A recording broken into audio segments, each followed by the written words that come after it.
النهارده هنتكلم على تليفون جاي بشاشة فلاج شيب مع تصميم شيك ومع أعلى مقاومة مية ومع بطارية عملاقة جاية بحجم 6000 ملي أمبير وشاحن سريع موجود في علبة الموبايل بسرعة 90 واط، وده يعتبر أفضل تليفون في الفئة المتوسطة نزل لحد دلوقتي، وده يعتبر كمان أحدث هواتف فيفو هو فيفو في 50. فيلا بينا عشان ما اطولش عليك اعمل لايك واشترك في القناة لأن ده هيفرق معاك جدا وهيفرق مع الفيديو، وكمان عشان يوصل لك كل فيديو جديد إن شاء الله. ويلا بينا من غير رغي كتير خلينا نبدأ في الفيديو. وزي ما اتعودنا هنتكلم الأول عن التصميم. فيفو الحقيقة من الشركات اللي مش بتقلد حد في تصميمها، تحس إنها ماشية في تراك لوحدها، ودي حاجة مميزة الصراحة. التصميم هنا جاي بالكامل من الإزاز، واللون الأزرق ده شكله شيك جدا وفخم. التليفون جاي متصنفر تحسه إنه مراية كده، بس طبعا هيلم بصمات مش طبيعية. والصراحة أنا كنت هتقفل من التصميم لحد لما اكتشفت حركة صحيحة جدا في التصميم، إن التليفون لما بيتعرض لإضاءة قوية بيظهر نقطة زرقاء كده أو نقط زرقاء على شكل مطر، ودي صراحه حركه حلوه جدا في التصميم ويعتبر من اروش التصميمات اللي انا شفتها لحد دلوقتي. ولو انت شخص مالكش في الافتكاسات ومالكش في البهرجه والكلام ده كله والنقط الزرقاء، ففيفو عامله لك لون رمادي جاي عادي خالص مطفي كده مفيهوش اي بهرجه. وشكل الكاميرات زي ما اتعودنا من فيفو مميز جدا، الكاميرا جايه بدايره بسيطه في عدستين وتحت منها الفلاش اللي برضه على شكل دايره. وعموما الموبايل من بعيد هويته معروفه، اول ما تشوفه هتعرف على طول ان ده الفي 50 الجديد، لان زي ما قلت لك فيفو تصميماتها مختلفه عن المنافسين. وزي ما قلت لك ظهر الموبايل هنا جاي كله من الازاز مع فريم من البلاستيك. التليفون تقيل شويه وده طبعا بسبب البطاريه، وجاي بوزن 199 جرام، ولكن مازال بيحافظ على التخانه بتاعته الليله ال 7 مللي، ودي تعتبر تخانه مناسبه جدا على حجم البطاريه اللي جاي بيها الموبايل، لان البطاريه هنا جايه بحجم 6000 ملي امبير موجوده طبعا في جسم الموبايل. وطبعا هتلاقي في علبه الموبايل جراب سيليكون شفاف عشان يبين اللون الازرق والحركات اللي قلت لك عليها والبهرجه والكلام ده كله. وكالعاده فيفو محافظه على اعلى مقاومه ميه الاي بي 68 والاي بي 69، واللي هي تعتبر اول شركه بدات في مقاومه الميه دي، او اول شركه شفناها بتحط الاي بي 68 والاي بي 69 اللي هم يعتبروا على شهاده حمايه في الفي 40 بتاع السنه اللي فاتت. فما تقلقش لو التليفون وقع منك في الميه. وكمان التليفون فيه هنا ميزه التصوير تحت الميه اللي ما كانش موجود بالمناسبه السنه اللي فاتت في الفي 40، فهنا انت عادي جدا ممكن تنزل بالتليفون الميه وتصور بيه. لو انت فعلت من السيتنجز وضع التصوير تحت الميه هتقدر عادي جدا تصور التليفون تحت الميه. فبشكل عام التصميم مش عليه ولا كلمه كشكل وحمايه. اما شاشه الفيفو في 50 فهي جايه بحجم 6.77 انش من نوع اموليد بدقه فول اتش دي بلس بتردد بيوصل لحد 120 هرتز. الشاشه دي اول لما بصيت لها لاول مره حسيتها انها شاشه فلاج شيب، لان الشاشه فيها كيرف في كل الاطراف مش بس من ناحيه اليمين والشمال، لا الشاشه جايه كيرفت بكل الاطراف حرفيا. هتحس كده لما تمسك في ايدك الموبايل او تمسك ايدك الشاشه ان الشاشه بارزه كده عن جسم الموبايل.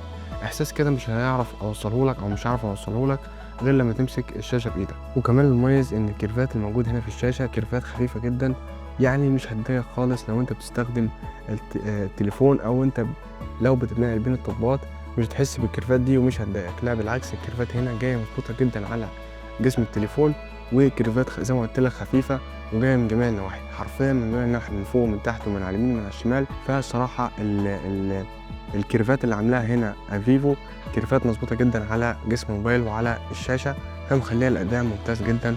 لو انت مثلا زي ما قلت لك بتنقل بين التطبيقات مش هتحس باي مشكله، ومش الشاشه مش هتدي اوامر غلط، بل بالعكس انت هتبقى مبسوط وانت بتتنقل بين الشاشه وفي نفس الوقت برضه معاك شاشه كيرف. ودي بالمناسبه الشاشه افضل من شاشه الفي 40 بتاع السنه اللي فاتت، فده يعتبر تطوير في شاشه السنه دي. طبعا الحواف هنا قلت بشكل كبير وبشكل واضح في الفي 50 السنه دي، وما زالت جوده الشاشه هنا كويسه جدا في الفرجه على الفيديوهات والالوان والتفاصيل، كل ده مميز جدا في الشاشه هنا. وكمان الشاشه هنا داعمه لل HDR 10 بلس للي حابب يستفاد من الميزه دي.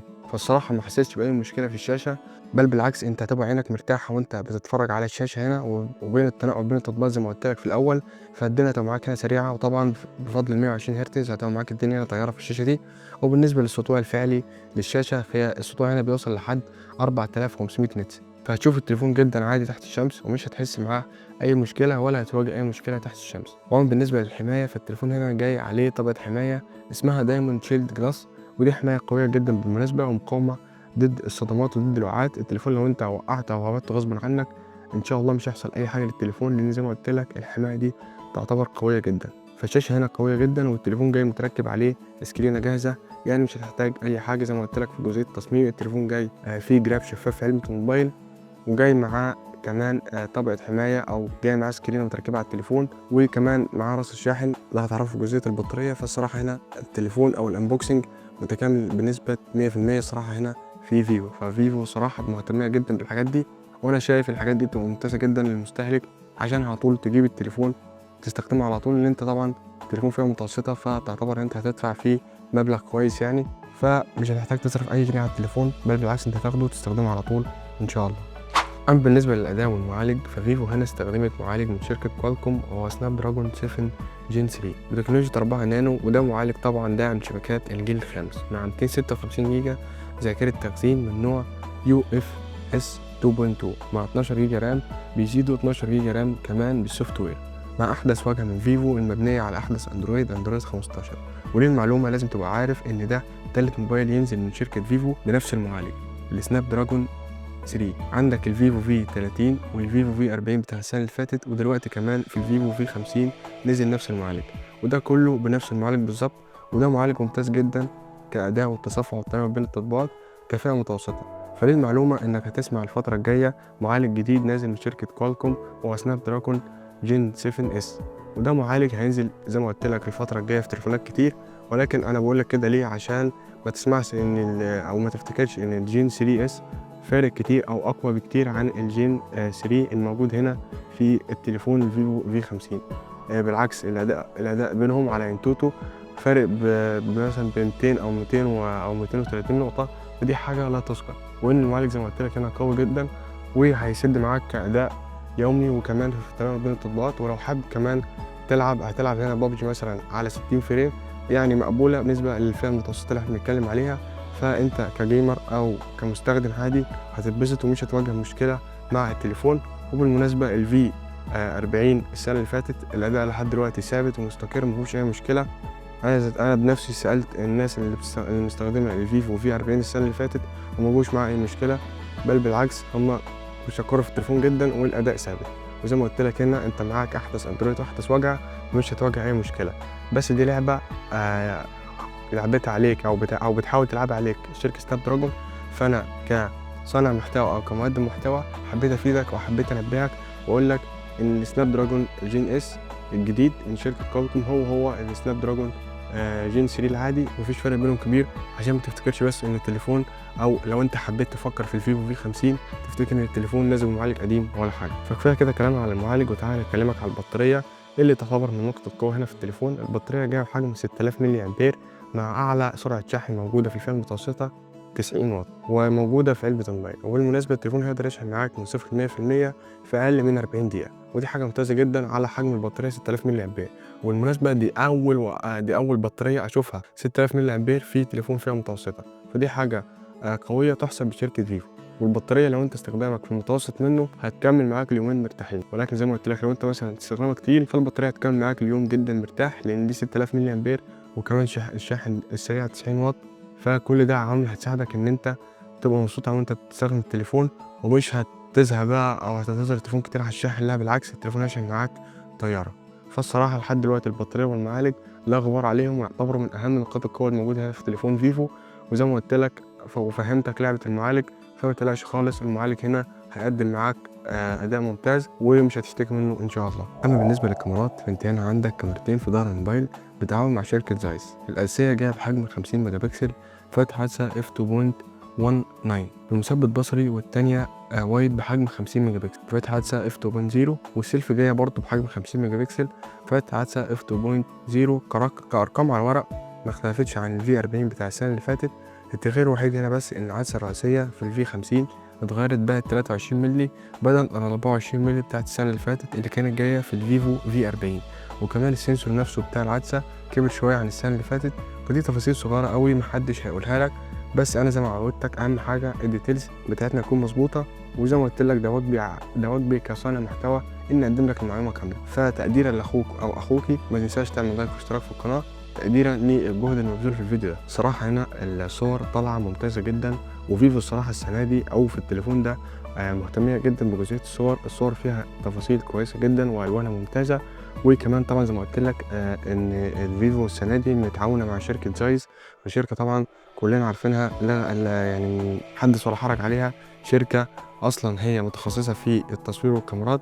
فالسنسورات بتاع فيفو مستخدمه او بالتعاون مع الشركه دي، فالصور طالعه ممتازه جدا وفيها كميه تفاصيل مش طبيعيه. وكمان الصور مش تحتاج تعمل عليها ايديت لو انت بتصورها، وتقدر تنزلها على طول على السوشيال بتاعتك وهي تواجه فيها اي مشكله. وبالعكس انت زي ما قلت لك انت بتحس انك انت هنا بتصور بصور بروفيشنال، والله بجد من دون مبالغه. واما بالنسبه للكاميرا السيلفي، فالكاميرا السيلفي برضه هنا ممتازه، ولكن الصراحه عشان ابقى حقاني معاك الصور هنا مش طالعه، مش احسن حاجه من الكاميرا السيلفي، هتحتاج عليها اديت بسيط لو انت هتنزلها، لكن مش زي الكاميرات الخلفيه تقدر تنزلها على طول. فبشكل عام الصراحه هنا الكاميرات ممتازه جدا ولا غبار عليها. وكمان الكاميرات هنا زي ما قلت لك هتقدر تعتمد عليها لان هي بتصور هنا فيديوهات لحد 4K، فدي هتفيدك جدا لو انت كنت كريتور او لو انت شخص بتحب فيديوهات او بتحب تصوير الفيديوهات.